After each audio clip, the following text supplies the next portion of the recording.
భారత రాజ్యాంగం పట్ల నిజమైన విశ్వాసం, విధేయత చూపుతానని,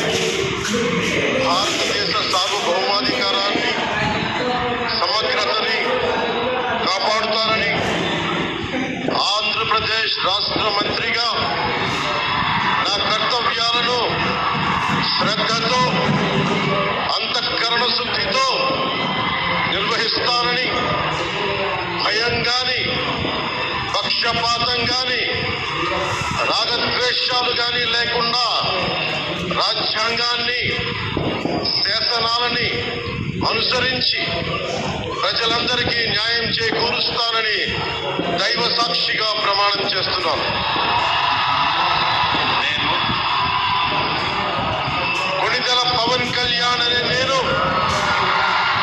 ఆంధ్రప్రదేశ్ రాష్ట్ర మంత్రిగా నా పరిశీలనకు వచ్చిన